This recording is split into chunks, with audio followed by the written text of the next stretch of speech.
If you want to make indie games, you're probably going to do everything wrong. From the code to the art and the game design.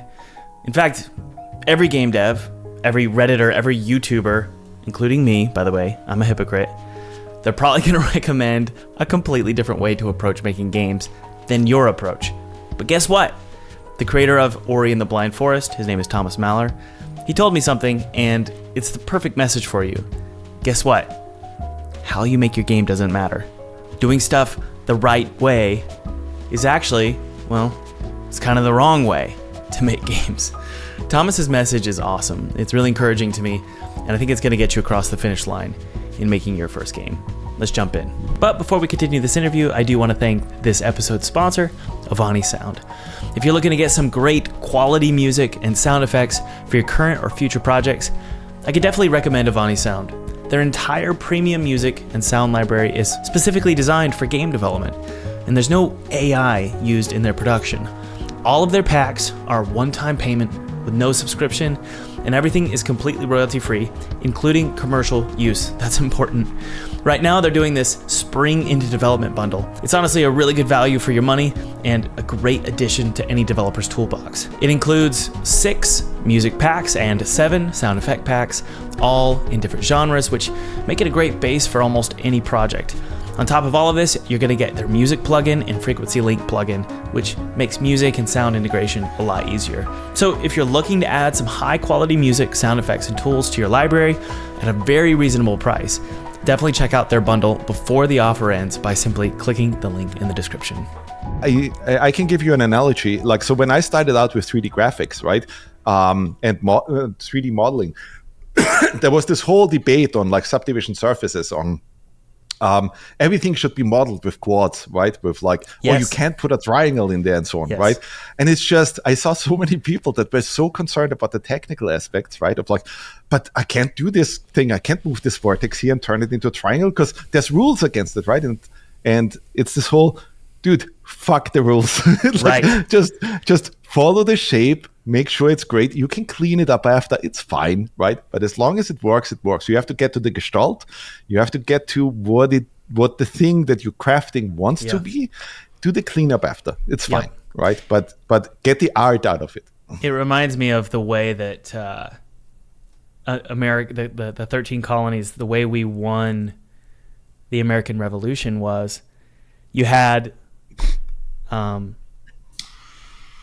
the British soldiers, they were straight-laced and they did everything the right way. They had their lines and they'd walk down and shoot in straight lines, right? In rows.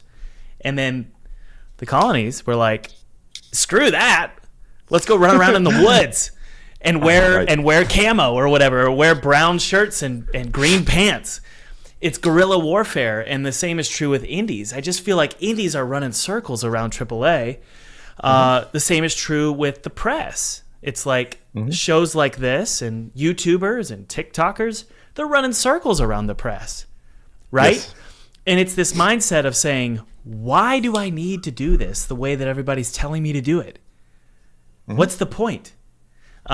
For me, I've always looked at the end, the end of the equation. And by the way, this is always how things move forward, right? Yes. Like that's also what rock and roll used to be about, right? That it's just, why are we still playing this folk music or something? There's all this stuff that we could explore and like, and then there were all the detractors of like, this is Satan's work and all of that, right? And it's like, dude, we're just trying to have fun, making art, creating music and so on, right? And like, if you can push like up the ante, right? Like I think a lot of times, like I have kind of like the reputation now that I'm a little bit, that every now and then when I say things at Moon, right, that it's like, oh, Thomas writes this very much over the top, right? But it's like, no, you have to, like, you really have to try to push yourself and try to really up the ante. Because my thinking was always, doesn't fucking matter. You shoot for 150%, so it's okay if you miss, right? Because you still land at 100%. I think the important thing in life is that you just do what you love, right? And then everything kind of comes easy.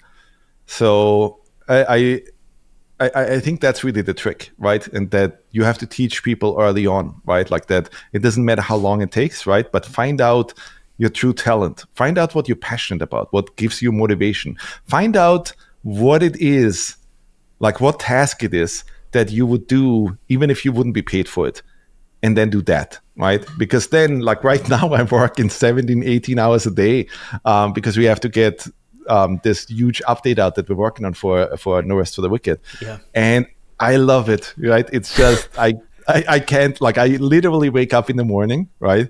And then I look at the watch and I'm like, oh, it's, I've been working till 5 a.m. yesterday, and then, oh, it's 11 a.m. now. And I just want to get back to, but I set up this really cool special attack yesterday. Yep. I can't wait to set up the effects and so on, right? Because I still have that drive of like just being as excited as a kid of like, man, I can't wait to set up the special attack and then, show it to everybody and like, get the whole, oh my God, this is so cool that we finally have this, right? And I'm trying to do that in other people as well, right? So when we have Patrick in our team, for example, right? He's a huge farming game fan, and we're getting into that very soon with the Sacrament update, right? And every now and then he does something, and I'm just, whenever he creates a cool feature or something, I'm just, this is so fucking cool, right? This is so I think that's what's really important also in any studio, right? That you celebrate each other's successes, right? That it's like, that's just, that people know, hey, they're being appreciated, right? And there's a weird dilemma there with this, right? Because I'm not the kind of person who constantly compliments people. I expect people to be great, otherwise they wouldn't be working at Moon. I'm sure they love you. Yeah, it's just I don't know why, right? But I'm not that kind of person. Like but I love when I see them just committing something, and then in the commit message I see, oh, I worked on this thing, and I'm like, fuck yeah, that's finally in, that's so exciting. And then updating the repository and then loading that in and like seeing that is just, I still get a huge kick out of it. So it's that. And then I did have, because you asked about kids and so on, right? So for some time in the industry, especially in the development community, I did feel that a lot of people were kind of negative against family and having kids and so on, right? Yes. Simply because it is energy. Like ultimately it boils down to it costs a lot of energy. A ton of energy. It's insane. But it also gives back a lot, right? And it gives you inspiration, and it gives you because otherwise if you don't have that, and you don't have the private life side figured out, right? Then I think you can very easily spiral out of control, right? And just have thoughts that are crazy and, really mess things up, right? I think just as humans, I think we need a solid base, right? And if you have that, if you have a understanding wife that understands that you're crazy, and if you have, kids that love you and so on, right? I think that gives you that solid foundation and that feeling of like, I know what I'm working for, and I know that I have people that are behind me and so on, and I don't fear anything, right? Yes. And that I think is what makes it work, right? Like the whole loving the job and then just do the right thing, just do what feels right to you, right? Mm-hmm. And even if people tell you again and again, like, hey, it's not the right business decision or this or that, fuck that, right? Just follow your gut. Because I've learned, like, if I've learned anything in the last 15 years or so, it's just trust your intuition. Yeah. Right? Like, just trust your intuition, because a lot of times you will, look back and go, man, I should have done it in that way right away, right? Because, just follow your intuition. For some reason, there's this weird thing, and you said you're religious, right? I'm not. Yeah. But there is, I don't know why, right? But a lot of times in life, like, your heart already knows where things should go. And you just have to have the guts to say, okay, like, it feels like I need to head into the direction, so I'm now going to do it. Also, don't forget to check out Ovani Sound and their Spring into Development bundle if you want to add some high-quality audio assets to your library, as well as plugins to optimize your sound integration and design workflow. You can check it out simply by clicking the link in the description.